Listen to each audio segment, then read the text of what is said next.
5, 4, 3. Thunderbirds, I'll go. Roll intro.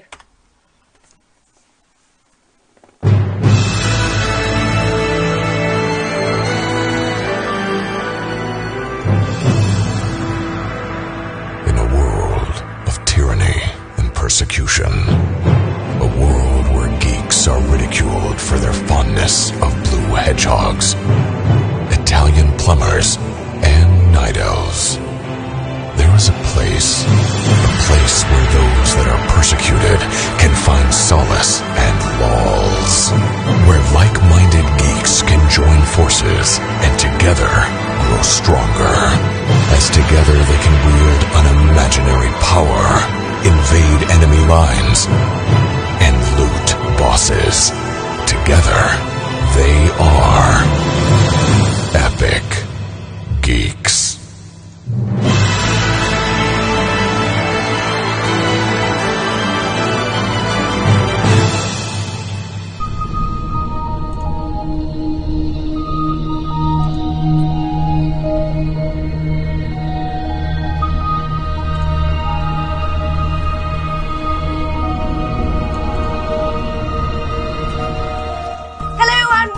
Geeks everywhere to the Epic Geeks podcast live on Twitch TV. Woo! We made it. We made it at last. Yeah. Today on the show, what have we got for you? Well, coming up, Microsoft dump Connect to increase sales. Your favourite parody will be played live, and the biggie today is that Halo 5 has finally been announced. Woo! This is episode number 11 for Friday the 16th of May 2014. And with me, as ever, is the enigmatic James. Hello. Hi, James. Oh, wait, that way. That way. I can't look right. This makes no sense it's to anyone backwards. listening to the podcast because they can't see any of this. I know. And also, on my left, or right, I'm not sure which way around it is Tom. Hi. Speak, Tom, speak. Oh, I'm here. Sorry, it would have been funny. That's Twitch for you, isn't it? Skype hates me now. Twitch hates me. Did you get lag? Hi. If anything, I'm just worried that we're in physical form now. People know what we look like. I know, and I loved the way you were like sorting out your hair and everything when you turned your webcam on. That was quite cute. Wasn't that? Dashing it about. So, James. Oh, hello. Actually, no, I'm going to come to you in a minute because you've got some amazing news. So we're going to go to Tom. Not, you might have some amazing news too, but, you know, let's try it out. Tom, what have you been doing this week in the gaming world? How's it been? Relatively uninteresting. Mass Effect 2, been working my way through that. The most interesting thing probably that did happen was my Xbox almost caught fire. I basically, I just tried. What happened was I plugged it. It was plugged in. It had through an adapter, and this is where I think the problem is. It had a sort of white SCART lead adapter connected to the main power line, and I basically tried to just turn it on. Got the 3 red rings. I thought, oh god, here we go. Uh-oh.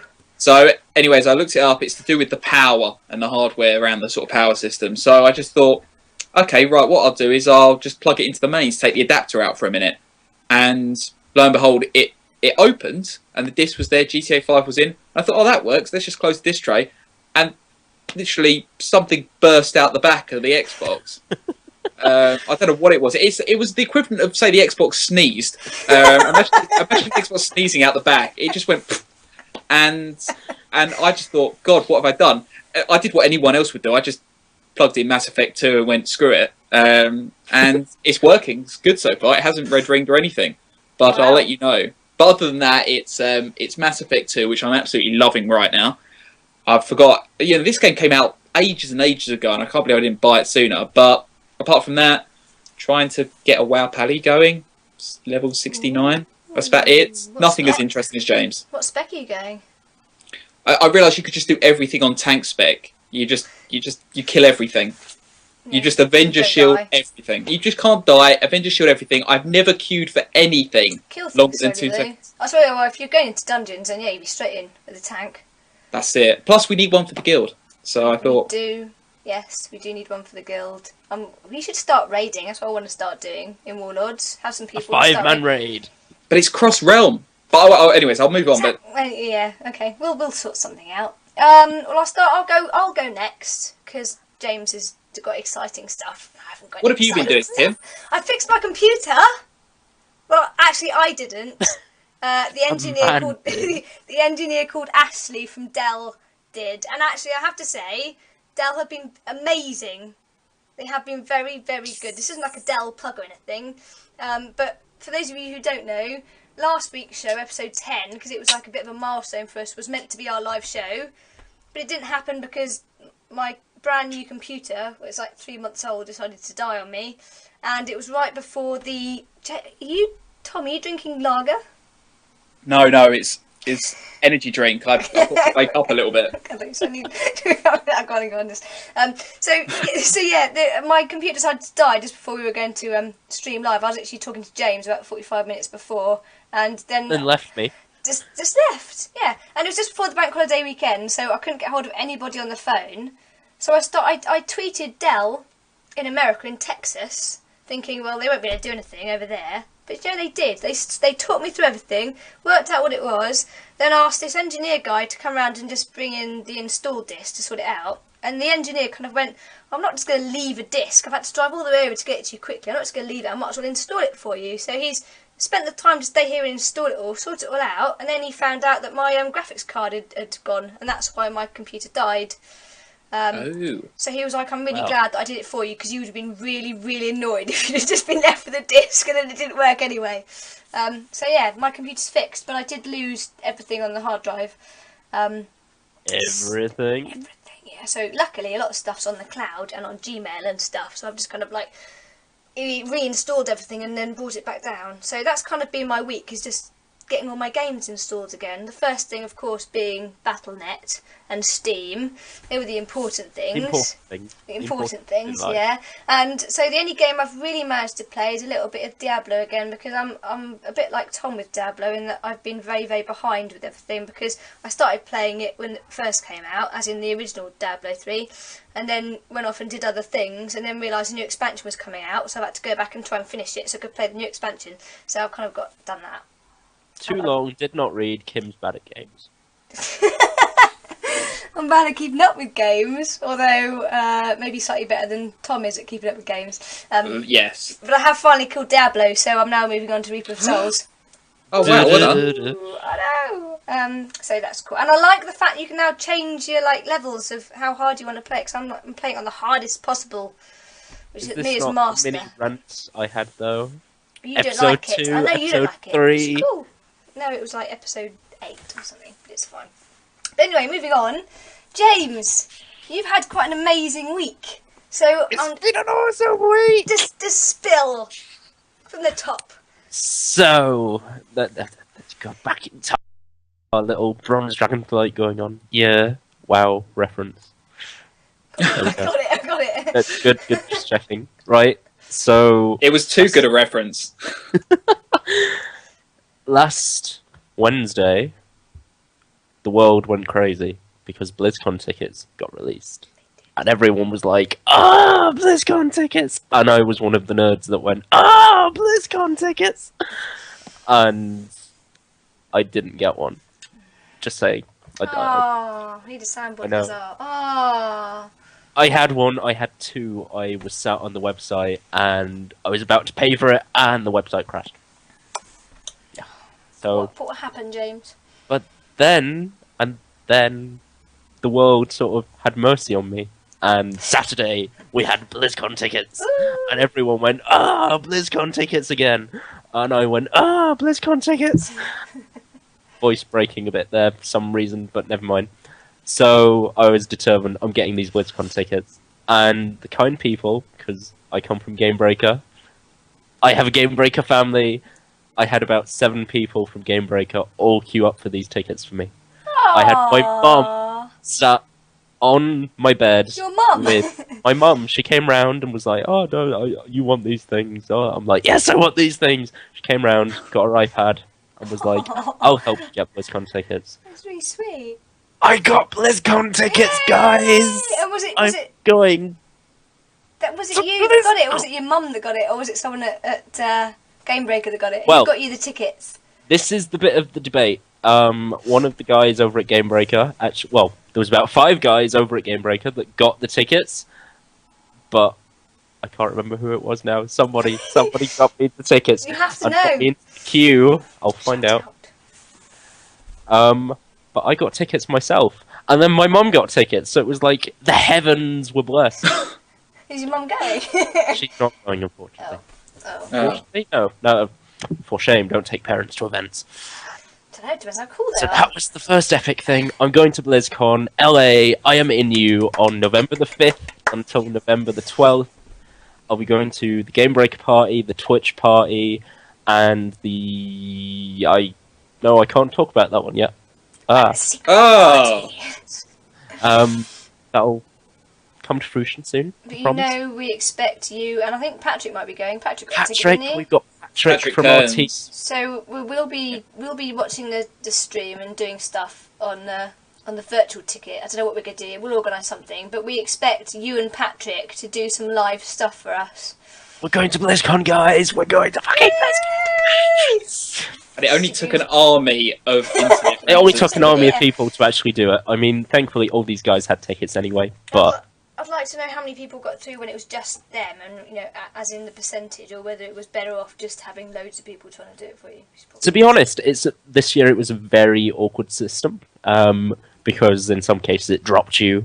You had 8 minutes to buy your tickets, and Only 8. only 8. If you got in the queue and you sort of got your tickets, 8 minutes to pay for them, and then you got dropped. And so, in the first sort of 10 seconds of everyone buying them up, the system went, "Oh no, we're sold out! Oh no!" But Yeah. discounting the fact that some people might actually just drop their tickets Yeah. and give them up and all of that stuff. But no, we got them. We're going. Say November Well 5th. done. We're Well staying done. at Hilton Hotel. Come say hi. Nice. And then Very jealous. we've got more news, which I can sort of reveal a little bit. Are you allowed Actually, to now? Are you allowed? I can't name drop, so the people that watch the video will see my prop in a second and work things out. It might mean something to some people, it might not. But if I go, okay guys, Monday I started a new job. I'm a community coordinator for a video game company over here. Yay! Yay! Woo! Over here is in the UK. by In way. the UK, Somewhere yes. up north in the UK. That's not Scotland. A bit lower down than that. And then for the people on the video thing, if I go, where's the camera?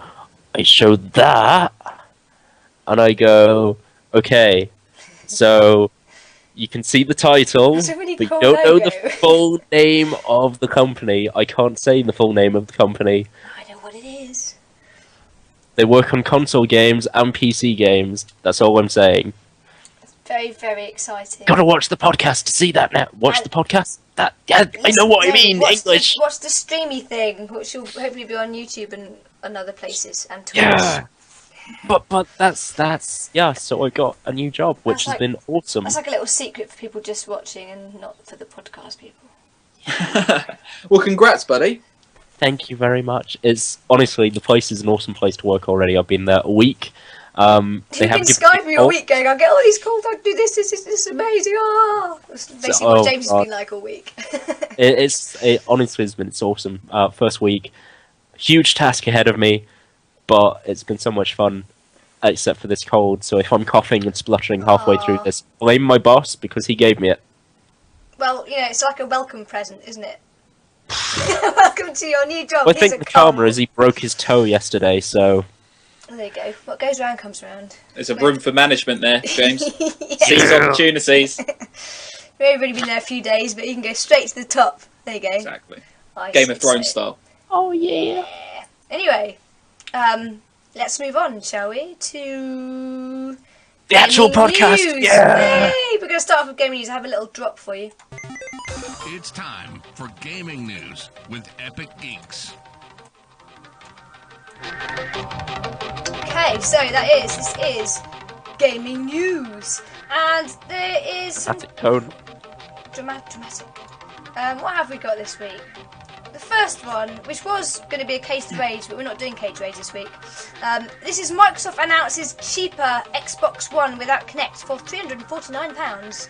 Cut price consoles are being released in a response to PlayStation 4's sales lead, but Xbox chief says that Kinect is still the company focus. Dum, dum. So what are your views on this? I mean, for me, it's... I personally want the Kinect because I want to do all the sporty stuff on it. So I'll probably get the Kinect anyway when I finally get one. But go over to James first, because you have an Xbox One already, don't you? That you had. My Xbox One, you can see the Kinect. I can see it. Yeah, I can see it. Yeah. No, because I have the Kinect there. I don't like it. I don't like this idea of Microsoft E3 last year, and when they announced the console, it was all like, oh yeah, we're supporting Kinect, no, everything's going to be Kinect this, Kinect that, and they set it in my head. Okay, right, Kinect, we're supporting Kinect. I'm going to have to get a console with Kinect, because they're never going to release a console without the Kinect, so I'll embrace Kinect. And I paid my 400, was it 450? I think it was 450 for my day one edition that came, and I was like, yay, Xbox and a Kinect. And I plugged it in, and I registered my face on my Kinect. And now it's like, okay, guys, you did all of this for nothing, because we've now released an Xbox console without a Kinect, and it's cheaper. And why have you? No, I feel a bit ripped off. I feel like I've embraced this technology. You put it in my console, and now you're bastardizing your product to basically compete. Stand your ground, Microsoft. And then, no, a completely different one is, what about all these games that are coming out exclusive for Kinect? How much is that going to hit their sales? I mean, Harmonix, the guys behind Band Hero guitar thing, they're getting a game that's exclusive to the Kinect. Mm-hmm. All the Beachbody fitness stuff, Insanity and P90X, exactly. Which is what I want to get it for. Mm-hmm.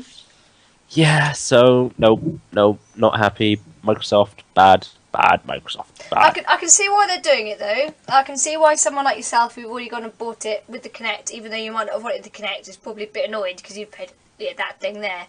You've paid a lot of money for it. However, you know, they have been criticised for being the more expensive console, and everyone's going out and buying the PlayStation 4. So this is their kind of way of going, well, do you know what? If you want to save, if you really want an Xbox rather than a PlayStation 4, but you don't want to spend the extra money, then here's your chance of getting it at a similar price as a PlayStation. Tom, are you going to buy a Xbox One without a Kinect? Yes. Oh, well, that's defeated my point. I hate the fact that the Kinect was a compulsory element. When it got announced at E3, many of my friends and I were just annoyed, because it's I like how they managed to tie a number of features in. The registration, like you were saying, it sort of made it feel like it was an integral piece. The problem is, though, is that it's not integral to gaming, because not all developers are into Kinect functions. Now, I think if this decision had been made 3 years from now, 4 years from now, people wouldn't care as much, not because people would have bought the Kinect, but because there'd be more games to push the Kinect out anyways on its own. But the thing is, Xbox is losing the console. I say it's console race. Really, at this stage, it doesn't really matter. The millions and millions of consoles being sold, they're almost negligible, the difference, to be honest, because so much money's being made on them. But I'm glad. I really am glad that they've got rid of the Kinect. But as I imagine we're going to talk about in a minute, that does have an impact not only on developers but on how people perceive Microsoft, because obviously Microsoft, as of late, have been incredibly reactionary to the sort of the populace and developers in general, to the extent that it looks like you can just bully Microsoft into anything these days. Yeah. I could sit here and go, you know what, me and 150,000 of my friends, Microsoft, would like an Xbox for 10 quid. How about that? Silly example, but they're just too reactionary at the moment. But I'll go on to that in a minute. So, bearing in mind what's been happening so far, like you say, with Microsoft coming out and doing some kind of announcement, and then Sony coming out and saying, well, yeah, that's all right. However, we've got this even better announcement. It's just going to make you look really stupid. And then Microsoft go, oh. So, do you think that now Microsoft have come out and gone, do you know what? You can buy the Xbox for the same price or near enough as the PlayStation 4 if you don't have the Kinect. Do you think that Sony are going to come out and try and smack their feet from under them again with a new announcement of some kind? Or do you think they're just going to go, do you know what? We've already won. We don't care. I don't know. I mean, what could they actually do to compete now? I mean, in terms of sort of the price point, because the rumours were, or I don't know, I'm saying the rumours, something's telling me it was confirmed, but I don't know what. But E3, they were like, right, here's our price point, and then there was the announcements of the bundles, and everybody noticed the camera wasn't with the PS4. And it's like, the camera costs another $100 extra. What is this? And then again, something's niggling saying somebody from Sony came out and said, yes, we've removed the camera from the bundle to cut the price so we can be competitive. Well, if they've already cut the thing that costs the most compared to the console, what can they cut? Oh, hey, guys, right, you can buy a brand new console, but we're not going to give you any controllers. You can buy those separate. Unless they just go, you can have the camera for free. Yeah, no. They won't do that. They won't do that. No, what can they cut down on? What else is there to cut from a console that's... I mean, again, oh, hey guys, right, here's your console, we're taking the cables, you'll have to buy those separately. Lol, swag, YOLO. They've already won, haven't they? Is that the bottom line anyway? I don't think there's anything hardware-wise they're going to strip. It's interesting you said that, though, James, that Sony said we're going to take the $100 camera out, because that's exactly what Microsoft have just done here. It's $100 cheaper, 80 quid cheaper than the Xbox One with Kinect. They've literally made the move that Sony decided a year ago. So late coming to the party. They've decided to use Sony's strategy a year behind them, and it's not going to sell any better. It's not going to improve it slightly. I will now consider an Xbox One. The Kinect wasn't putting me off, but it makes it slightly more affordable. At the same time, you're still paying 349 quid for a console, and you've got to wait to see some of these major titles coming out. I think that is where Sony might turn their attention to, because obviously Microsoft might have tried to brush this under the rug of a current new announcement for a very popular franchise, but Sony only has to do the same thing. Just bring out 2 new announcements for exclusive games, and suddenly everyone's like, "Oh, it's like watching 2 teams play badminton. You're always going to be watching where the shuttlecock's going. Whoever's made the latest announcement is the thing that's going to catch your attention." I love that very British analogy there. yeah. You think you could have gone for tennis or anything like that, but no. Badminton. Badminton. People will always focus where the action is going. The media focuses where the action is going. If Sony came out tomorrow and said, listen, we've got a new game coming out, it's a massive MMO or something like that, everyone would be talking about that, and Microsoft would be sitting there scratching their backside, going, well, we've got 12 months to catch up on.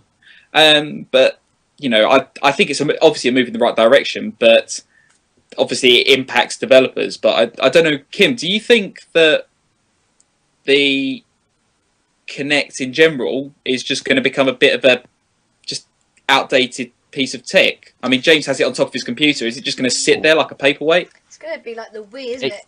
Kind of is sitting there like a paperweight as it is. I mean, it doesn't move or do it. I don't think people like playing games with with their hands waving around like that. The reason I don't have a Wii anymore is because I didn't like it. Like, it's all very well playing the sports stuff. That's fine. You have people around, you play bowling. That's all very fun at Christmas and stuff. Never used it for the rest of the year. Try playing Sonic the Hedgehog or something like that, an actual console game on it, and it's just weird. It's just it's not right. You know, I want to have a controller and I want to do that. That's how I play computer games. And I think this is going to be the same thing with the Kinect. Like, it's gimmicky, isn't it? And I'm not sure if people really have embraced it in any of its form, whether it's on the PS4, whether it's on the Xbox, whether it's on the Wii. You know, yeah. If you're keeping fit, that's fine, but then maybe there should be a completely separate console for people who want to do fitness stuff on it, and just keep games for consoles for gaming. That's my opinion. I'm not fussed about the Kinect for gaming. What about the news that that Studio Rare, who are the developers of things like Kinect Sports, Banjo-Kazooie, Perfect Dark, things like that, they're apparently having to now evaluate how they're relating to Microsoft. They were a big part of Microsoft's big push for the Kinect, and now, from their perspective, it does look like that Microsoft has said to like Rare and those who were looking to use the Kinect, because remember, there are games in development now for the Kinects that effectively have just been stamped on, because the majority of their market is now not going to have the hardware, or is going to have to pay £100 on top of the game. Do you think that it's just Microsoft sort of thinking about itself more than anyone else? Yeah, they've had to, I think.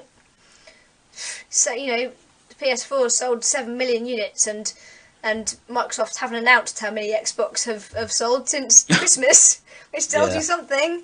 I think they've had no choice, and their hand's kind of been forced by Sony, and they probably are going to upset a lot of developers. I don't think they had a lot of choice, if I'm honest. Time will tell. Time will tell indeed. And I don't think... What I'm getting from this is that maybe they didn't sell enough of their Titan 4 bundle as they would have liked. So now they've gone for, like, the drastic, right, that's it, we're just going to have to cut the price and get rid of the Kinect. At least they haven't thrown in an Xbox Gold subscription for free for a year or something like that. That'd be the death knell. They are a sinking ship. But scrabbling for stuff. James, do you think that Microsoft are a bit reactionary now? I was said about it earlier, but do you think now that they're just reacting to what we want, and Sony just too much now? I think it's a bit of a mix, definitely. I mean, you look at it in a logical sense, in terms of what have we had over the past year and a half, since like when it was first announced. Microsoft have acknowledged they've messed up. Oh, hey, right, we're going to put DRM on everything, and lol, you can never give your games to anybody ever again, ha ha ha. And then it was, no, we don't want that. Microsoft, stop being an asshole, you're drunk. Go and sober up and come back again. And then they were like, oh, yeah, guys, we made a bad mistake, we had a hard night on the booze, we're sorry, DRM is gone. So that was one of... precisely. But the damage had been done. The damage had been done to like the fan base, so people lost trust. And then it was a case of, right, we've got this game coming out, and we've got this game coming out, we've got this game coming out. Oh, and we're introducing the new gold subscription thing where you get a free game, only on the Xbox 360, but you still got to pay for your subscription. And everyone was like, what? Why should I have to pay for my gold subscription to access these games? And then they were like, oh, no, you keep them free, you don't need your subscription. But now they've just actually taken a backward step with the Xbox One, and it's like, oh, hey, we're giving you these free games on Xbox One, but you need a subscription.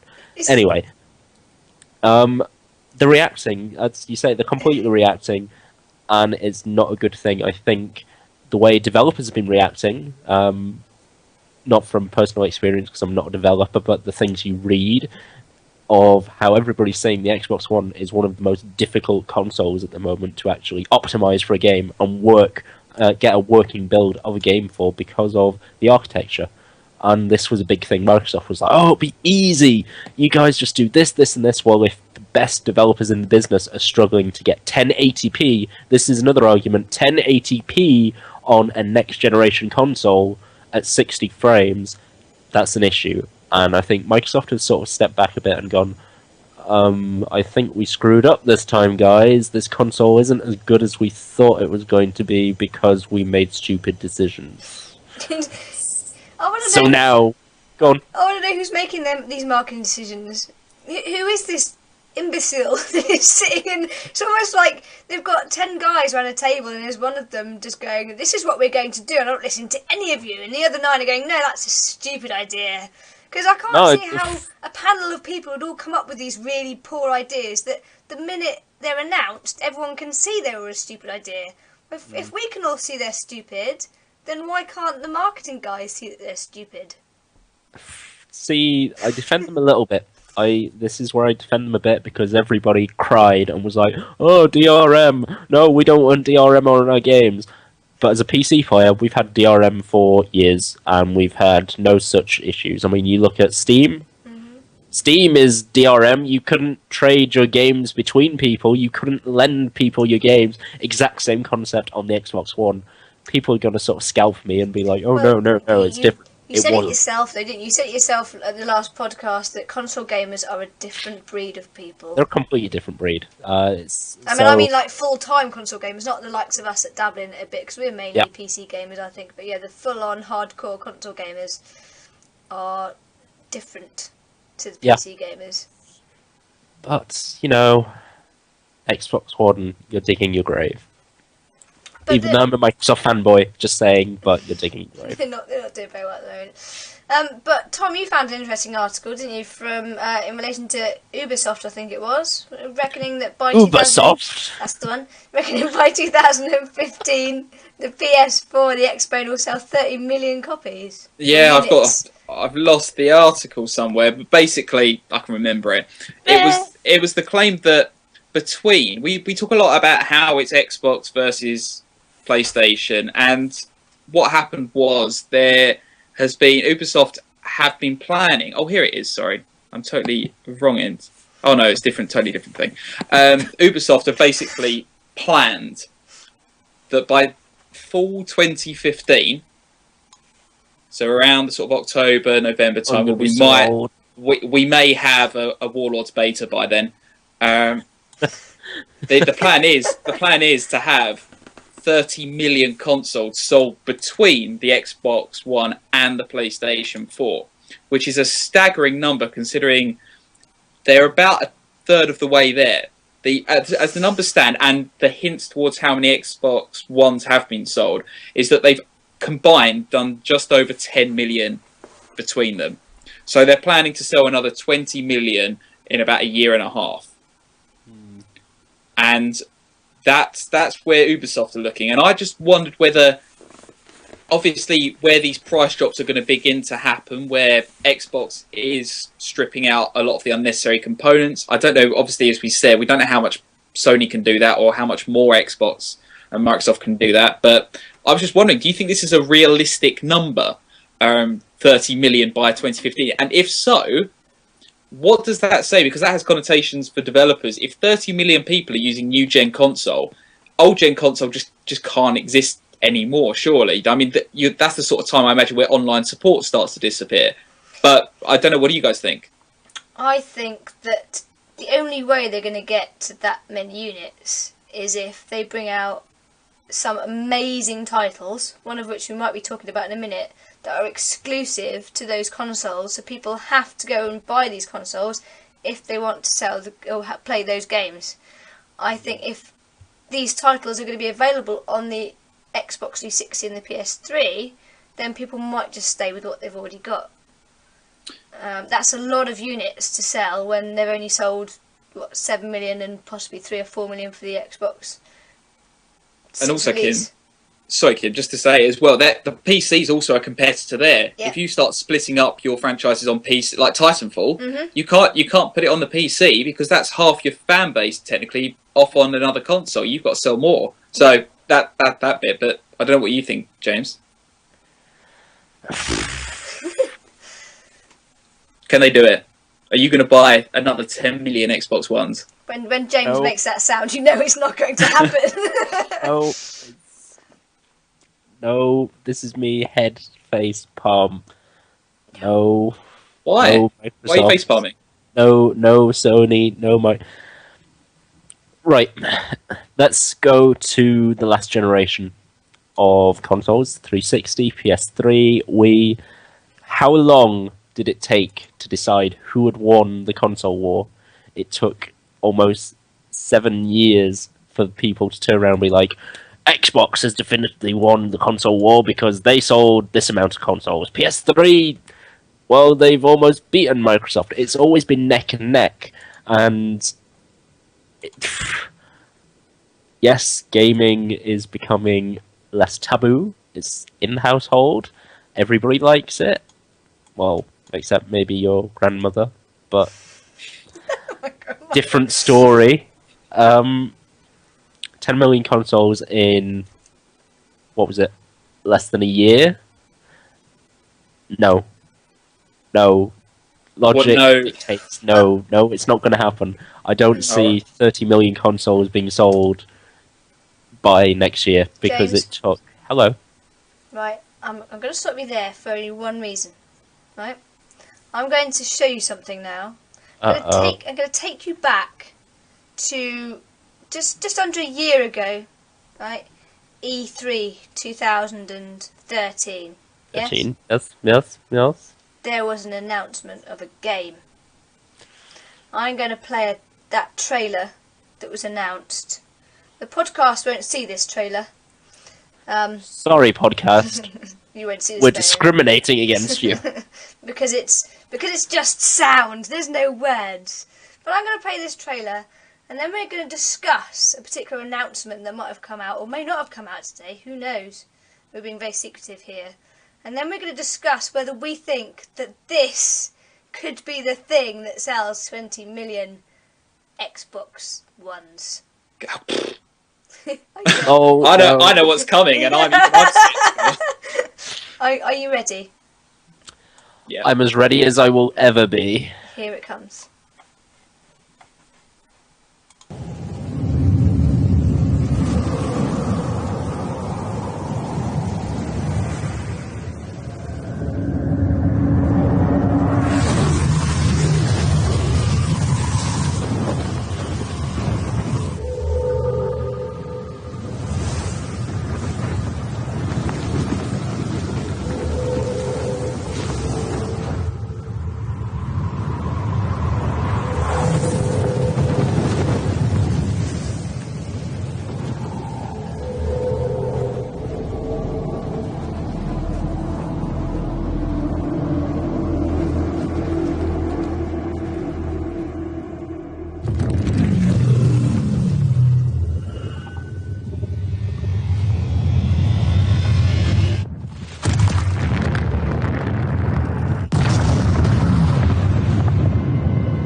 So there we are. Wait, it's finished? I'm still watching it because I'm watching on a delay on Twitch. Oh, hang on, I'm not going to stop that. Stop. that's for later. That was for the podcast too. I won't, I'll just edit that out for the podcast. They'll just literally just go from what we were talking about a minute ago to this. That was the Halo 5 trailer from E3 last year, where not a lot was announced, but we do now know that Halo 5 game is going to be called Guardians. Best name ever. Yes. Funny Ross, the general manager at 343, has said that he is happy to reveal that Halo 5 Guardians, the next instalment of the legendary saga of the Master Chief, will launch on the Xbox One. Doesn't mention the 360 or any other console in the fall of 2015. In the tradition of every Halo game since its debut in 2001, it is a massive and exciting project Could this be Microsoft's saviour? Oh no! Why not? It'll make me buy one. Because it's Halo. I mean, no, Halo. before we jump on this, no discredit to Halo. I love the Halo. I love the Chief. I love the Covenant. I love the Gravemind. I love the Forerunners. This is not going to sell 10 million copies because of this one freaking game. Even with the War Sphinx. Even with the what? You've got to watch the trailer. You have to see the trailer to know. The Forerunners War Sphinx in the trailer. Is that what it is? Yeah. Oh Jesus! That's what we reckon it is. That's what the rumours are. What do you reckon, Tom? I just have to say, I can't help but feel that in 12 years' time, we'll be sitting here going, can Halo 27 save the Xbox 2? Halo has had to drag the Xboxes through survival mode all the time. Combat Evolved, major, if not the seller of the Xbox original. Arguably around the Halo 3, about Halo 3 I think was the 360, first 360 copy, and then Reach, maybe not ODST, but they weren't necessarily the major sellers of the 360, but they were major flagship games. And I think, if anything, it has the power to do it. I love the Halo franchise. Everybody loves the Halo franchise. You? Yeah, you got to love it. But what else can you say? I don't think it's going to necessarily. It's hard to say. I don't think it's going to pip Sony, because obviously this is going to be in 2015. You know, we could be looking at a very different picture. And as James rightly pointed out, we're not going to really know who's won the console war for another 4 or 5 years. And even then, it's going to be neck and neck throughout. It's going to be 2 million here, 3 million there. But Halo 4 might give not Halo 4, sorry, Halo 5 might give Microsoft its first chance at a lead, which would be really interesting. But who knows? They might throw in some Kinect features and screw it all up. Yeah, you have to dance around your room as the Master Chief. There's no controllers involved. No, That's you it. just wave your arm about and he'll shoot things. I hope not. I really, really hope not. It will make me buy an Xbox One, but then I might not buy one until the fall 2015. So that's You're a still terrible Microsoft consumer, hates Jesus. This is the problem. Microsoft can't have that. They can't sit and go, well, we'll sell another 2 million in 2015. That's not a marketing strategy. You've got to sell them constantly. Are we excited though for Guardians? I mean, but the way that they're selling it, or they've sold it, they haven't announced a lot. I'd imagine they're saving a lot of the announcements for E3. I'd imagine we're going to hear a lot more at E3. But they're kind of selling it that this whole game has been created for the Xbox One, for the next gen, and they're putting all their effort into it. They're trying to make it for not just the generation that loves Halo, which is kind of us, but also a new generation. So all the young sprogs that are coming through as well, that didn't play the original Halo. They're trying to appeal to them as well. So they're trying to bring this new audience into it. So they're trying to make it a fun new Halo experience, but still in line with the franchise that us older gamers know and love. Maturer people. Maturer gamers know and love. Are you excited for it? I'm excited for it. Do we have any idea what it's going to be about? Yes. Go on, then. I'd like to hear this, James. What's your prediction? Is it going to be a rogue Master Chief? No. I know the story. Okay. Go on then. The Master Chief faces peril, and he's going to save the world again. Is he going to save Cortana For the fifth time. Is he going to save Cortana again though? And then we're going to be left on another cliffhanger, and that's going to be the build of Halo 6. You've just basically said every Halo up until now. How do you know you're not going to go down a different path? You never know. And also, Because Microsoft has said it's a trilogy. He's going to save. So the world. therefore, He's going to save the world. he's going to save everything again.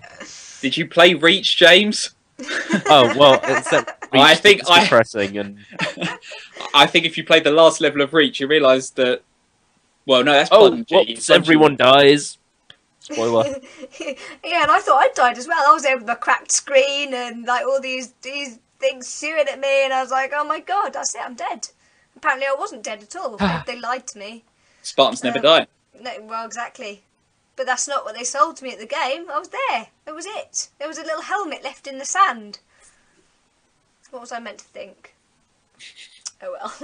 Anyway, and also there's this new Halo television series. There is, which I actually have hope for. They're going all Halo out. It's like all Halo, baby. Halo everywhere. I have complete faith in it because it's been done by Spielberg. So, what? Spielberg has not done anything wrong in my eyes ever. And Ever. And do you think that's got the potential as well to bring in this new generation of Halo fans into the franchise? No. Is it just going to be us more mature gamers watching it? I think because it's a different type of media. It's not something you have on your console. It's not something you're always on top of. TV series is something you can just let it go. Just let it go. You see my Frozen Let it be. reference Don't sing there? it. No. Let it be. Let it... dum, dum, dum, dum, dum, I tried. dum. Never mind. Down with the kids. Yo, boom. Yeah, if you look at the people that watched, what was it called, Forward Unto Dawn, which started off on YouTube and then they brought it out on DVD. It was hardcore Halo fans, and 343 acknowledged it was only hardcore Halo fans that were watching it. They didn't really get that many more people from outside demographics that were like, I'm going to sit on YouTube and watch a thing called Halo that talks about forwarding unto the dawn. This sounds like an interesting documentary. You didn't get any of that, so a Halo TV series? What? Yes, it's going to be awesome for the likes of me and you and Tom, but no, thank you, Mr. Microsoft man. I'm not going to go out there and pimp it for you. I'm going to force my nieces and nephews to sit and watch it. You will sit and watch it. You will learn about Halo. Yeah, that's what I'm going to do. What do you reckon, Tom? In regards to the story... Are you looking forward to the TV series? Do you think it'll bring a new generation into like the Halo franchise? I'm looking forward to seeing it because obviously, as James said, it's Spielberg, and you like to think it's going to be this amazing thing. The thing is, however, I'll admit I haven't looked much beyond sort of that opening Netflix style showing at E3, where it's basically like buy Netflix because we might have Halo by then. But in regards to a story, I don't think it's going to follow much about Master Chief. I can't help but feel that. I think it's going to be one of these ones that follows a bunch of Marines while they fight the Covenant on some planet you never heard of. Saying that, they might do it about the Chief. I'm just hoping they put in the stuff that people want to see, which is Spartans and Master Chief and just everything just going all out. That's what you want to see. You don't want to sit here and watch a melodrama between two Marine recruits on a spaceship somewhere. Yeah, I wish the Master Chief was here saving us. Oh. Yeah, exactly. And then, falling in love and then, getting killed by a grunt. By a grenade. Yeah, exactly. But that's if they put in the stuff people want to see, you just have to look at the cinematics for the Halo games, particularly 3 and 4 and Reach. People just want to see big ships, big explosions, and Spartans blowing everything up. If you got that, people will love it, and undoubtedly it will bring people back to Halo, if not new people to Halo. So it really is going to help bring people in, and naturally they'll try and release it sort of before, just about the same time. And I think there's high hopes, but if anything, there's a lot of pressure. So if people don't see what they want, then if anything, it could turn people not away from Halo, but it creates the wrong tone before the release of a game if it goes wrong. Very true. Okay. Go on then. What do you want, James? I have the questions. You can't hear you. You've gone funny. That's because my microphone was up there. It I was. went that way. Yeah. That'd be it. I have a question. Go on then. You may speak. If Microsoft have Halo up their sleeve, what do PlayStation have up their sleeve? In TV series wise or tie-in? Anything sort of. Exclusive for the PS4. What's going to trump? I mean, can you trump Halo? You can. There's many things that can trump Halo. Jesus. I mean, I can only think of another Xbox, because they're talking about the Mass Effect sequels are in development. Mass Effect 4's being made currently. Yeah. So, but that's I don't know actually. I can't think of. This is maybe me being stupid, but I can't think of anything huge that hasn't already been announced that's only going to be on the PS4. Exactly. And that's where Microsoft are going to have a bit of a trump. But that's why I haven't bought the PlayStation 4 either, though, because there hasn't really been a lot of game. Infamous Second Son it did look quite good, but not enough to make me go out and buy the console. This is true, but, you know, this is where I say I'm bored of talking about Halo now. I think everyone's bored of Halo. Halo sucks. We'll never talk about it again. We will, though. You know we will. Because when we start playing Destiny in a few months' time and we're talking about that, we're bound to come back to Halo and talk about it again and how it compares, whether it's any good or not. Anyway. Right, we shall move on then. What's in a name, James? What is in a name? Words, letters, syllables, vowels. Well, apparently, Mass Effect 3 have brought out or revealed the most popular names used for their lead character, Shepard. What do you think those names are? James. James. No, James isn't there. Oh. Tom, this is a story that you wanted to pick up on. I did. Typically my browser's gone a bit funny now. Here we go. Just the moment you need it breaks. I'm getting the beach ball and everything. Yep, there's the beach ball again. Right, I'll talk through while I'm trying to get this going. Basically, we basically know that what am I trying to think? EA basically released just a little. It's not even anything important. It's not like a big artistic graphic thing. It was just basically the top 5 Mass Effect 3 characters. I've got loads of stuff. My browser's going nuts now. And your basically the top 5. Your webcam's starting to go, oh, you're confusing too much. It's panicking. It's all going wrong. It's all going wrong. Here we go. I see it now. This is what I want. Here it is. Mass Effect 3's most popular Commander Shepard name. So basically EA and BioWare released the top 5 names for guys and girl shepherds, and basically, well, have you seen this, Kim? Did I show you this to you? Yep, I've seen it. So you know, James hasn't seen it though. It's on the show notes. I don't know why you can't see it. I'm a terrible person. You haven't seen it. You haven't seen it though yet, James. Because I just want to ask you, if you haven't seen it, can you guess any of them? My favourite's Have a not. guess. Oh.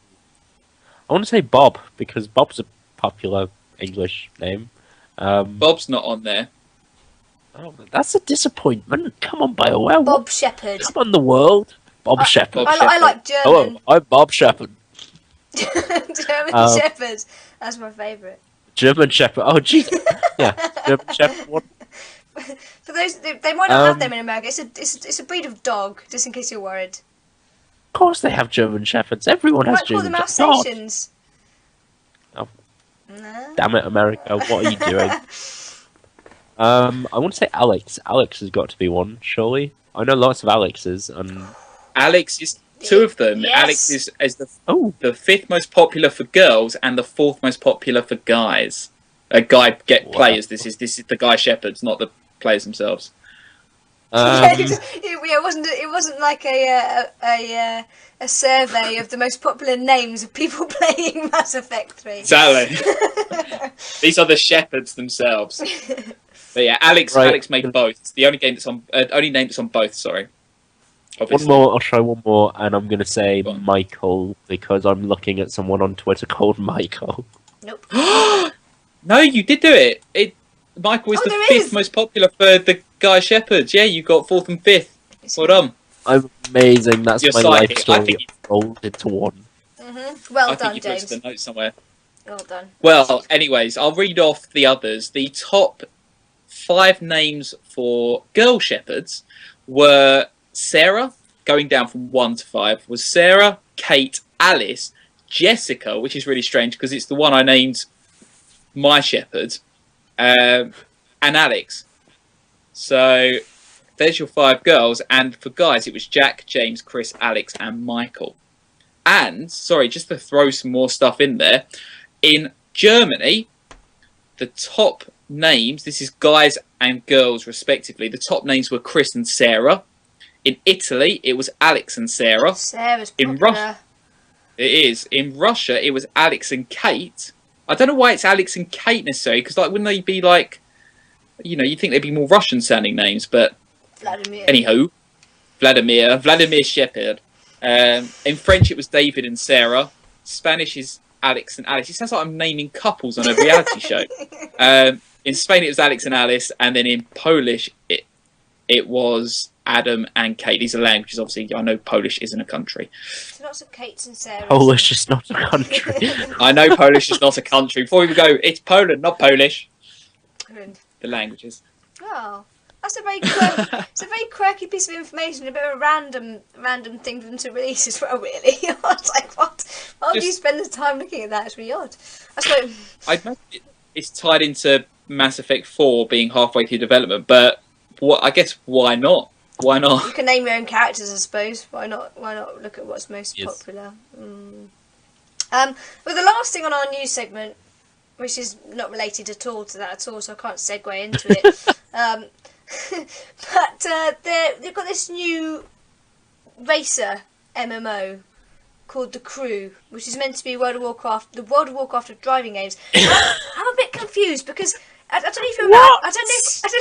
I don't know if we ever spoke about this on the actual podcast, but I do seem to remember mentioning to you guys, probably on episode like 2 or 3, that they were bringing out a racing car game MMO, and I'm sure it wasn't. But it wasn't called The Crew, was it? It was called something else. I'm sure they've changed the name of it because it definitely wasn't called The Crew. Crew, I've always known. The Crew's a weird name. I don't really like it. You're a weird name. It's because you haven't got a crew. I've got a crew. Well, I guess we're your crew, aren't we? You're my crew. We're a crew together.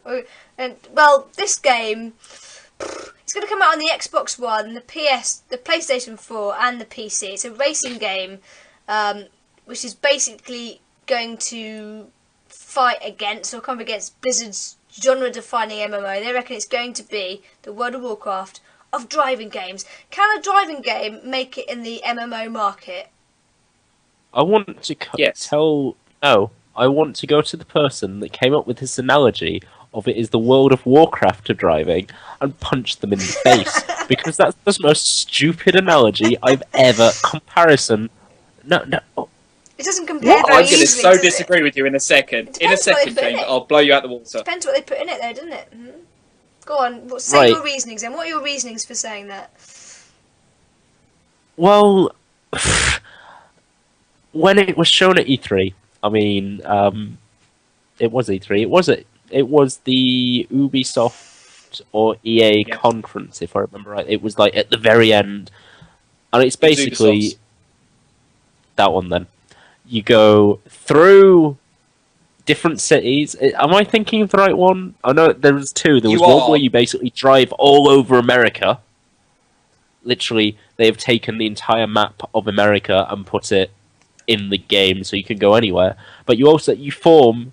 I think I know where you're going to go. You form like little raiding parties, which is your crew, inverted commas, and you race against other people, like to gain almost like guild points. You race against other crews, and you mess with other crews' races, so you look better. And this is not World of Warcraft. Go away, you stupid people that said this. I want no.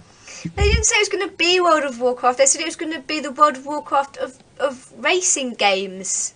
No, See? it isn't. What are you thinking? Well, I'm not really into racing games, and that's not because I'm a girl. Cause I'm sure there are plenty of girls that like it, but I'm not really a racing game kind of person. However, if I was, I would be thrilled that someone is actually making a game like this, because it's a step in a different direction, isn't it? You're not getting just like, right, here are your racing tracks and you can go around and maybe change what cars you're driving and race as fast as you can and try and beat your next score. This is like the next evolution of racing games. If that's your thing, then why would you not want a game like this? Because from what they're saying, it's got a central storyline that you can follow. So like a campaign mode or whatever, but we've also got a significant social component to it, so you've got a more kind of RPG element, so you're not just racing around on a track, you've actually got a reason to play it, or a storyline to follow. You can collect parts for your cars, upgrade your cars, collect new, like collecting new gear in World of Warcraft. So it'd be like going up against a raid boss and getting your new gear, your new loot. That's the same thing, but you get a new exhaust system as opposed to getting a new set of shoulders. What do you reckon, Tom? I quite like it. Exactly, and I bet the lettering's all purple and orange as well. Yeah. But no, that's it. I think it's a fair analogy in the sense that as an MMO structure, you are effectively just going around completing missions / quests and getting gear, and you're just building yourself up and then competing with other people. That's all any MMO is. Well, I'll get back to you in a second, James. I'll get back to you in a second. What do you want, James? Oh. All right. Well, right. Let me get back to you in a second. Hilarious. Let me get back to you in a second. The crew, just to sort of give an overview, you were right in the sense of it's an open map, almost of America. It's not. I don't think it's quite America, but it does take 90 minutes to drive from coast to coast in game. The single-player campaign is 20 hours long, which isn't necessarily anything major. And it entails infiltrating criminal groups, those sort of missions and quests. It can be played alone, with friends, or online co-op matchmaking, the whole campaign. And the multiplayer mode lets you create teams to compete online in races and other game types. And the big thing, or a major feature, is that there's no in-game loading screens or pauses. And then you can also build cars with a tie-in app for iOS and Android. So it's certainly got role-playing elements. It's not, the multiplayer is not separate from the single player in any way. It's completely merged. In a bit how Need for Speed Rivals was done, where you were having races and then you could recruit people and they effectively just joined in. That seems to be the structure of the game, and I think it's a real seller. I love the sort of Need for Speed franchise and things like that. There's something about racing games that I love, and unfortunately, I don't think I've had come across a game where it's really caught my attention and wanted me to sit down for a few hours, and it's not like any other game I've played before. Whereas this is something completely different, and I think, although in a realistic sense, I don't think it's going to be obviously as genre defining as WoW is, it certainly, I think, is a step in the right direction. Where we talked about how WoW's competitors could start to, we started talking about what could take on WoW, and one thing we said was the console market has to start approaching it seriously, not in like how it did with Diablo, but in original franchises and a new approach to the industry.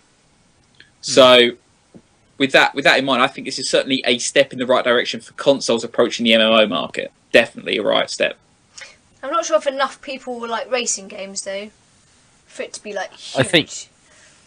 I think you'd be pleasantly surprised. I mean, really? The amount of people that flock around Forza and Gran Turismo, there is a big racing scene. I know friends that actually are part of the VVV clan, which is a world-renowned esports sort of clan that do a lot of stuff in Forza. Yeah, you'd be surprised on that. I'm still going, no. Well, if you take it from that angle then, James, do you actually think that they might be onto something? Coming into this, new genre of MMOs. Racing game, tapping into a different market. It's hitting a different note, but I don't think it's going to capture the finesse that is the MMO, the typical MMO. I think it's going to capture more of an open world gameplay, sort of the drop in, drop out style of game, but it's not going to capture the essence that we and the viewers, listeners, and all of that jazz know as a traditional MMO. The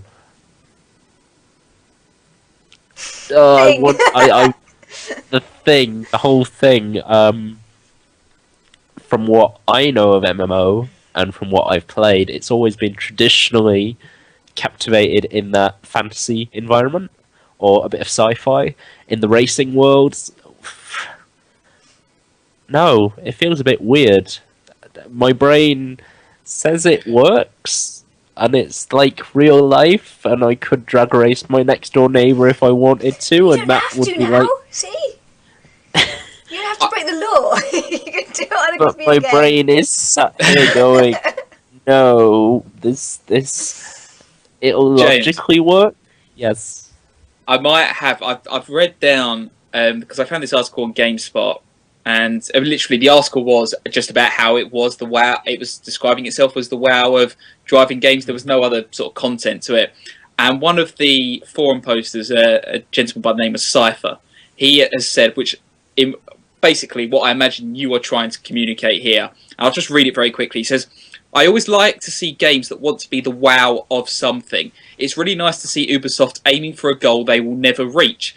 In all honesty, I really hate that they want to design this to be the WoW of racing games instead of designing the best racer ever. This just sounds like they're trying to ride the coattails of Blizzard and throwing out fun lingo, trying to get as many people on board the hype train as possible, rather than letting their product speak for itself. Hype train. Whoop whoop. Nice. Well, is that what you're saying? More or less, the head of Darth Vader says no. No. You weren't meant to be Darth Vader. Tom was meant to be Darth Vader. He was So.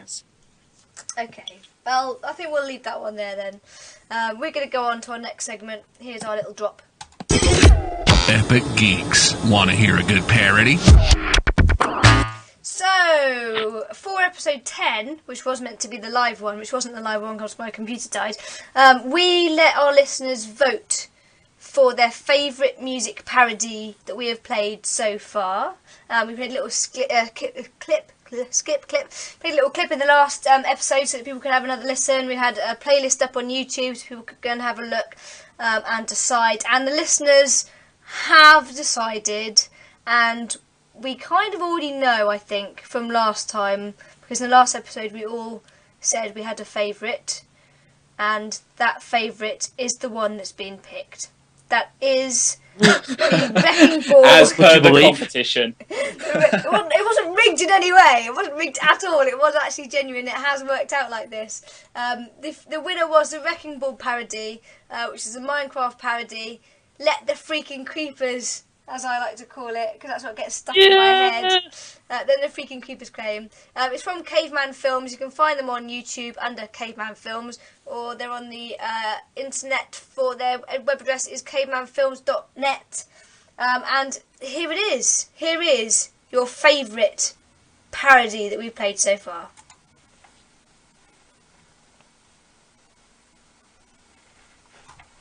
Oh, hang on. It's gone to the wrong one. No! No! What's it Production doing? Yeah. Clearly we lied about the winner. It's in fact... Which one is it playing? It's there it is. Hang on. It's all gone wrong. It's all gone wrong. We're Hang good on. at the internet, guys. Yeah, let's try again. It's done well for it so far. It was all going really well, and it was all set up nicely. Here you go, look. Here we are. And... play.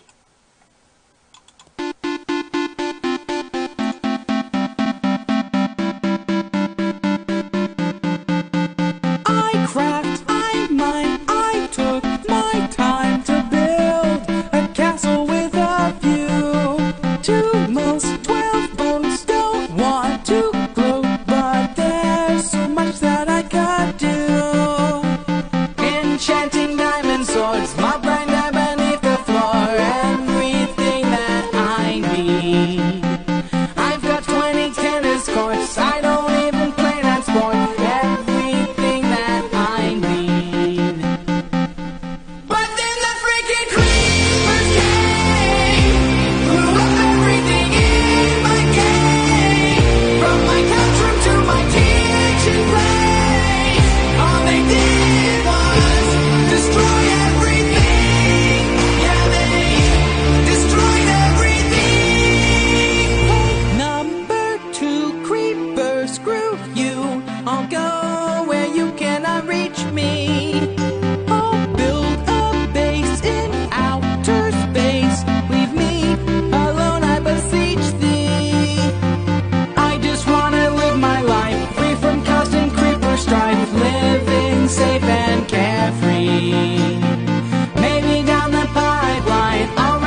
I just wanna know why. Whenever they get close to me, they only want me to die. I've gained the wrath of all these mobs, and I just wanna know why. They only want me to die. I figured it out today. I'll do things my own way. I'll be finally free. It's time for me to take the stand. You hear that? I am Iron Man. You'll taste defeat by my bare hands. Sweet revenge is some unbelief. Remember when today's my day. I'll take the fight back to your home base. You put me up to how about a taste. Give it for what you've done to me. Yeah. What you've done to me. Yeah. What you've done to me.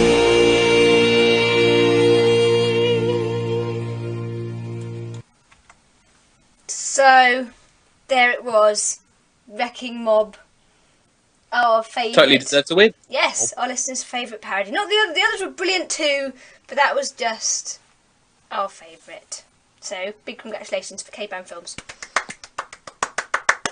Ooh. Should probably get them something. I don't know what. We'll make a little golden statue of each of us or something Magic thing. and pass it on. Yeah. Wow, that sounds expensive. Yes. It's going to explain as well, our YouTube segment is going to kind of be put to bed for a little bit, isn't it?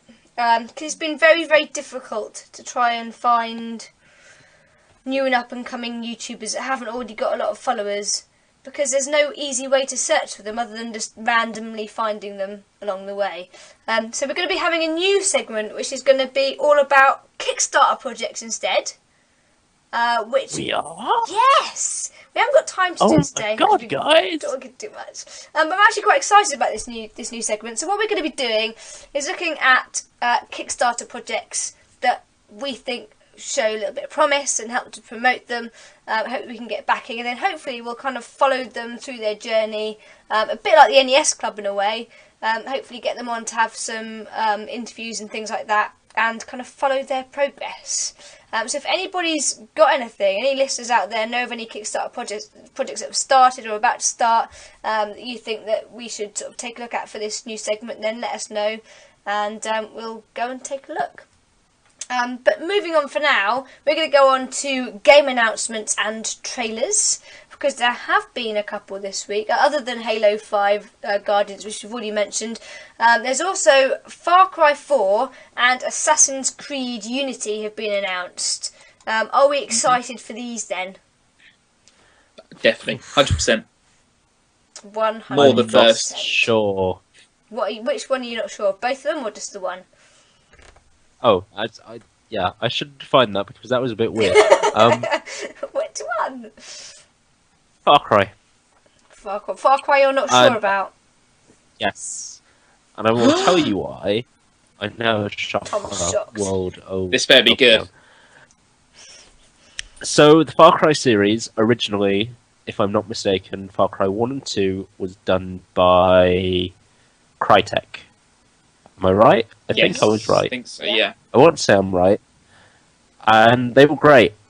Then Far Cry 3 came out only 2 years ago. Far Cry Sounds about 3, right. I bought it last year when I built my PC, which is sat here humming away. Whatever. I played it and I liked it. I liked the story. I really enjoyed the story. But then I got onto the side missions, and then I got into exploring the island, and then I found it got really, really boring. As in, it was the same repetitive stuff over and over and over again. The missions, the side missions, the killing of the animals. There was nothing that captivated me to stay and want to actually explore the island and do the whole side quest things other than achievements on Uplay, which who does achievements on Uplay, honestly? Jesus. You're the achievement whore. I'm the achievement whore. This is Uplay. Uplay is... If they can't excite you about it, then, they've lost it straight away. But when it comes to Far Cry 4, what development time have they had? They've had 2 years. That doesn't seem a long time to me at all. Well, I say, no, that's a lie, because they've been working on it like just as they were releasing Far Cry 3, so they've had a couple of years. But I can't help but feel it's just going to be a rehash, because from what the release statement has been, is it's going to be animals, it's going to be an island, it's going to be about leveling up your character again, and it's going to be about a self-proclaimed king in some Himalayan mountain island. They're not bringing anything new to the table, are they, really? There's nothing new coming to it, unless they completely revise the entire game, as in they give it completely new animations that every single time you jump on a guy, you slash him in some different way than the last time. It's not appealing to me. It's going to be repetitive. I'm sure it's going to be great. It's going to be beautiful. It's going to be magnificent. But considering it's coming out this year, not enough development time, and it's.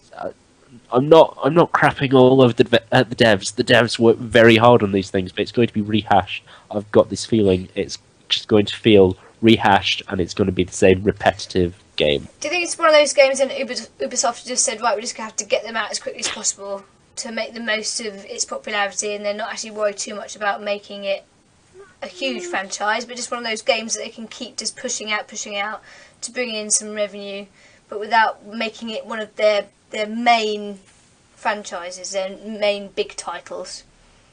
Is it Call of Duty? No. So I don't see it in that sort of light. I mean, Assassin's Creed, yes, they release an Assassin's Creed game every year, but they've got a different studio working on the titles each year. Unity, which we'll talk about in a minute, no doubt, has been in the works for the past 4 years, and they've been working on this behind the scenes exclusive for next generation consoles. And every time a new game comes out for Assassin's Creed, yes, it's churned out like Call of Duties, but it always brings something different to the table. It's always something. It's still the same Assassin's Creed you love, but it's still a completely immersive story again, and it's still different weapons and different ways of doing things, and in some cases, different combat systems. Far Cry, I just see is going to be they've for what it needs to be. There's not been enough time on it. The developers disagree with you, though, James. Always disagree. They have said that in Far Cry 4, players find themselves in I think that's Kyrat, is it? A breathtaking, perilous and wild region of the Himalayas, struggling under the regime of a despotic, self-appointed king. Using a vast array of weapons, vehicles, animals, players will write their own story across an exotic, open-world landscape. And they've said, following the success of Far Cry 3, we wanted to take the franchise to the next level. Not the same level, James, the next level. And create a game that will surprise players and exceed fans' expectations. Executive producer Dan Hay said in a statement, given the unique setting, they're not saying it's a rehash, they're saying it's a unique setting, we feel that Far Cry 4 will stand out as a top, James, a top first-person shooter, and we're eager to reveal more about the game in the coming months. See? We shall see. I think the story will be where the focus is. The side missions and the additions of sort of exploring won't, and that will be the rehashed. Okay. Are you a fan of the Far Cry series, Tom? I loved Far Cry 3. Absolutely loved it. And I see what James was getting at, because when you are playing those side missions, it is the same mission. It's go into this base and kill everyone, but hunt down this animal and skin it. But for me, the creativity was as you were getting new weapons and new ability and things like that, it was just sandbox. It was coming up with new ways to make the game more enjoyable for yourself. So you had to approach the bases in new ways, sneak up or just go in guns blazing. How was I going to approach it? Sometimes you had to come back around and approach it from a different angle. It was a game that required you to define your own experience, and I get that. That doesn't work for everyone, and I can totally agree with what James is saying, because they could have done a lot more to distinguish those side missions. In regards to Far Cry 4, I mean, when they say using a vast array of weapons, vehicles, and animals, players will write their own story across an exotic open-world landscape, clearly a different direction. Clearly, it's totally different from Far Cry 3. But not really. But it's. I think, if anything, not to segue or anything like that, when I look at the front poster, there is something a little bit Saints Row-y about it. Yeah, I thought that, funny enough. And I think, going back to your point about, is this a franchise they're just trying to keep going? I think it's going to be a bit like how Saints Row is. I think it's going to be popular, but not game-changing or console-defining or anything like that. Because Far Cry 3 has a huge hype around it, and people are saying it's going to be tough to top it, but it does need to be topped, because if you put that same thing onto the new-gen consoles, it's going to flop horribly, because it's not defined enough. It has to be totally different. All this stuff about it's going to go to the next level, that's expected. You're going to the next console. But I'm going to urge perhaps a little bit in between the total optimistic me and James, because I think James has some good points there, which is they really need to up their game on the weaknesses of Far Cry 3 if it's going to be top first-person shooter. Okay. So what I'm going to do now is just play the Assassin's Creed Unity sneak peek video. Again, it'll be really boring for the people listening on the podcast because there's no sound, so I'll just edit it out. So for those of you listening on the podcast, you'll hear me speaking again about it in about 2 seconds. But for those of you that are watching it on Twitch or YouTube, hopefully this will work a little bit better as well. Here is the the Assassin's Creed Unity sneak peek video.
So, there's not a lot there really, but it looks very pretty. It is in the... A little late, Coop. Stop. Things were playing when they shouldn't be playing. It is in the French Revolution, or based back in those days. I have obviously have stated in previous podcasts that I'm not a fan of the Assassin's Creed franchise. Mainly because you're still a terrible person. I think it's just because I got a little bit bored playing the first couple, and I haven't given the others a chance. I probably should have done, but it looks like it's going to be quite good. I mean, you two both love the franchise, don't you? You both love playing Assassin's Creed. So, are you excited for this new instalment? Going away from pirates, you know, you're going to go and fight for the French cause. I am going to say I've actually not played the fourth one yet. So I'm away from pirates already. I think it's gonna be awesome. Why didn't you play it? Sorry, James. Why didn't you play Black Flag? Because it's too much money that I don't have still. Because I'm going to BlizzCon and other things. So it was nothing to do with the actual game. It's just you didn't have enough money. No, to it's play. nothing to. I will get to it. I mean, I'm very much a person that plays in linear order, so I went from 1 to 2, and even though 3 came out, I hadn't played Brotherhood or Revelations, so I didn't just buy 3 for the sake of it. Now that I've played Brotherhood and Revelations, I've moved on to 3. Once I've done 3, I'll get onto 4, and then maybe I'll get onto Unity, and then we'll all be happy. But it's no reasons. I like pirates. Pirates are cool. Pirates over ninjas. What about you, Tom? I literally the exact same story as James, word for word. Apart from the fact that I have Assassin's Creed Revelations waiting to be played, so I'm not even as far as he is. I think, yeah, exactly the same as James. They just take a long time to play, don't they? That's what I found. There's nothing wrong with them. It's just that they do take. Unless you're someone that is able to just sit there and just plough through particular games really, really quickly and just buy the next one, which I'm not. They are one of those games that just takes a long time to play through, and you have to sit there and dedicate quite a lot of time to it to get to the end, which is why. Well, I think it's if you're a person that likes to get the most out of your game, that is the case. In terms of if you want to find out about Subject 17, who there's in Assassin's Creed 2, Brotherhood, and Revelations, there's secret sort of puzzles to solve, which tells you more about the story. I'm very much one of those dorky players that does like that sort of stuff. I like getting as deeply involved in the game as I can, learn all of the secrets, because it opens up a wider story and lets you have little thoughts about, this is how, this could be happening, and yeah, with Assassin's Creed, it's not good for just. I mean, if you just want to run through slaughtering everything and finishing the game, fine, go for it. But not for completionists. I like not good for the time of completionists. And most WoW players, I think, are completionists, which is where we might have a problem here. Yeah. I mean, Unity itself. I mean, the trailer, it looks pretty. And the fact, as I said earlier, this has been in development for the past 4 or 5 years, so I'm expecting quite a lot, and maybe it'll be the Xbox One's first game at 1080p? Maybe? Well, to add that, James, there are 10 Ubisoft studios working on the game. That's Montreal, Toronto, Singapore, Quebec. Yeah, there's the 10 of them, so there's a lot of power behind this. But Kim, what do you make of it? Are you going to be getting? Well, the trouble is, Unity. Well, I might have to play the other games first. I'm a bit like James. I won't just be able to jump into that. I have to play things linearly, and I don't really think I'll have the time to play the previous instalment. So maybe by about 2020, I might get around to playing Unity. It really annoys me because Assassin's Creed is actually the sort of game that I would like to play, because I like a man who dresses nicely. In my what's the word? Hero, I suppose is the word. And the storylines are always fun. I like the fact they always come up with a different genre, different periods to be playing in. The whole basis behind Assassin's Creed is interesting. I just don't have the time necessarily to put into every single game like this, and I have to kind of pick and choose what I decide to put my time into. So for that reason, I probably won't be playing it for a while, unless I decide to go back and play all the previous instalments and catch up. Work, damn it, just gets in the way and stuff. I know. I think the thing with the Assassin's Creed games, I was trying to put my finger on it about, because I'm playing Mass Effect 2, and in a sense they're very, they're both big time investments. So I was trying to put my finger on what's different. Why am I going, oh god, I really want to play Mass Effect 2 after we're done here, but I'm looking at Assassin's Creed Revelations going, I'll get around to it. And I think it's because in Assassin's Creed, so much of the content is defined by the sort of parkour and exploration mechanics. In a sense, a lot of your enjoyment of the game is supposed to come out of the travelling. And I'm not saying Mass Effect 2 doesn't have that, but I think Assassin's Creed would really benefit, like the dialogue options and the Paragon and Renegade. So I think if you could pump that into a Assassin's Creed game, I'll buy it. I'll buy it. I think it needs something more. It needs something more.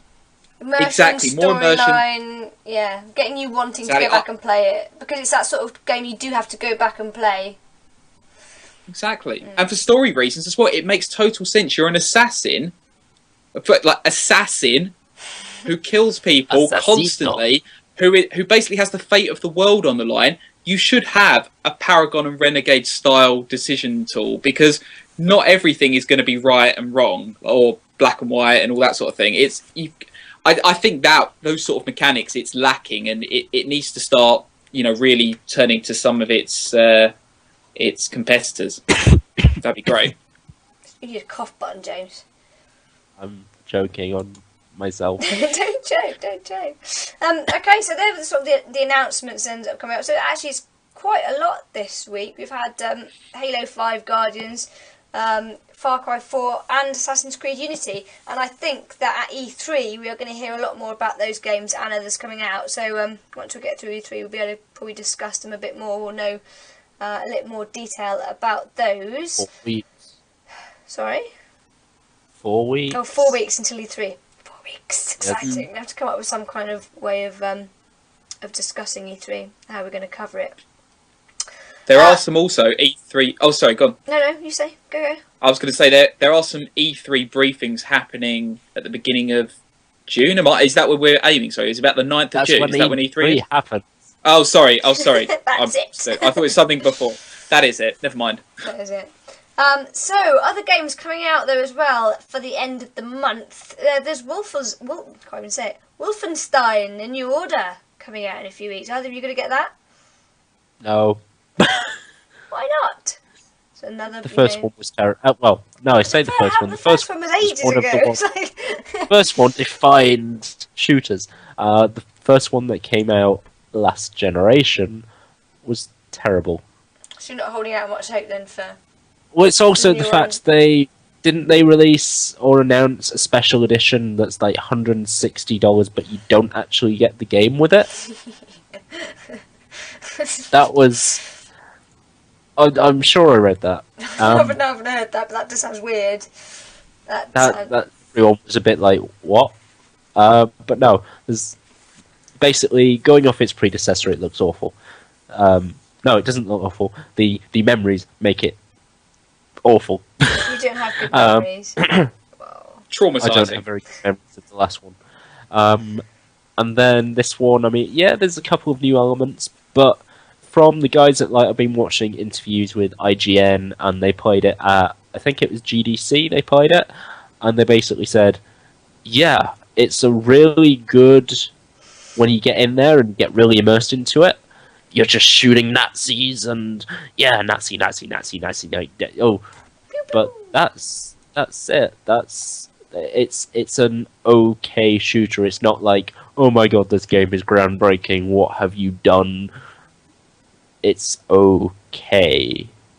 They're just trying to recreate an old classic. Except in a new order style. Yeah. Revive, that's the word I was looking for. Revive an old classic, but might not be doing quite well. Okay, we've got Killer is Dead coming out on the PC as well, the 23rd of May.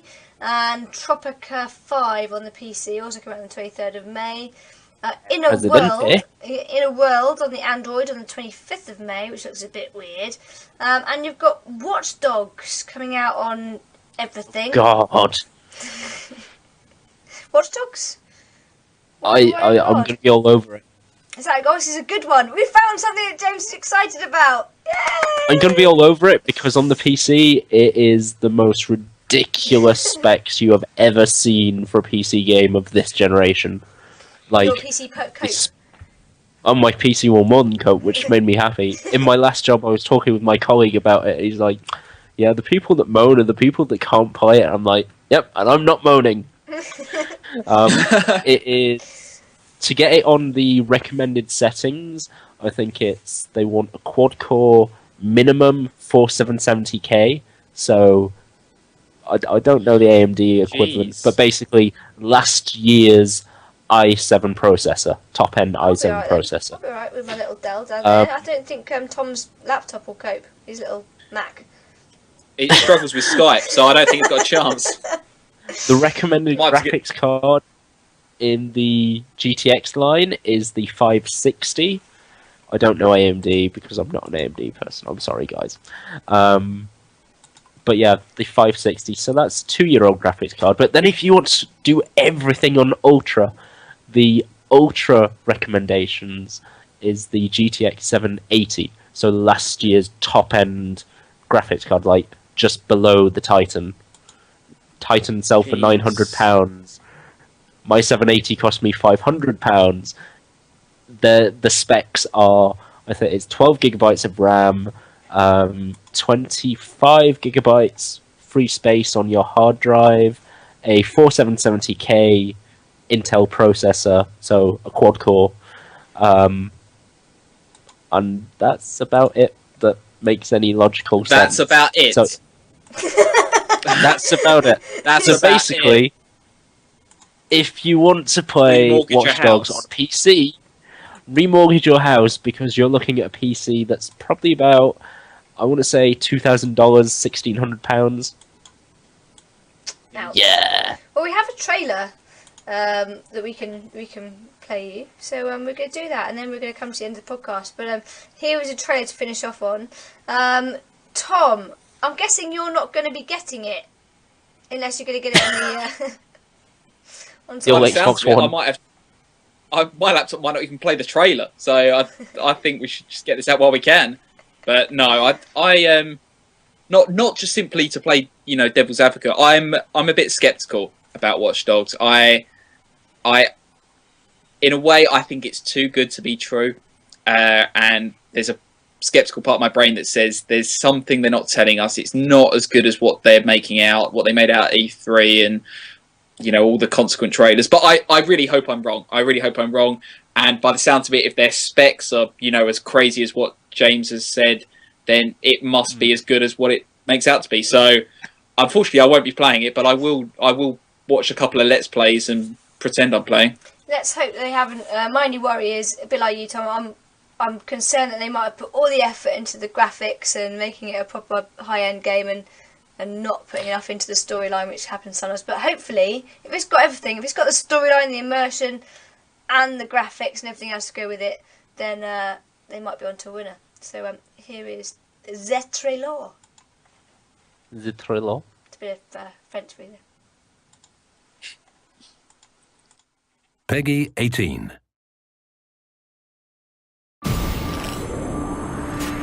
I was the best at what I did. A hacker. A thief. I got in, got out. No one got hurt. Until I discovered something I was never meant to see. That's when they came for me, but killed her. Now, I'm coming for them.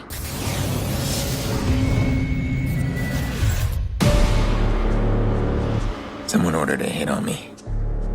Whatever's in those files will lead me to them. You want revenge? This phone can turn the city into a weapon.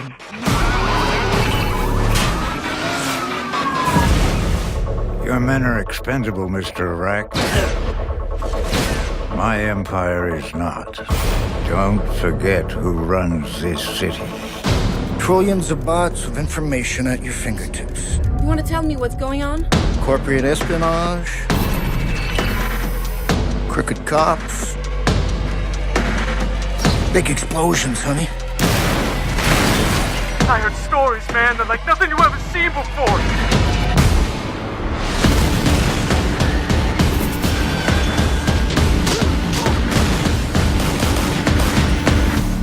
Okay, we got a bunch of dead bodies, right? We got 40,000 people above us. We need a distraction. I want a name in that server. Suspect is behind the wheel. So you're the shit raining down on me. You're interfering with my plans. You took something valuable from me.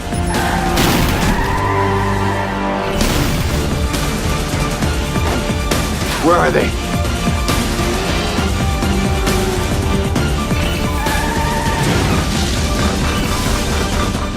This is huge! You gotta walk away from this, man! Some things you can't walk away from.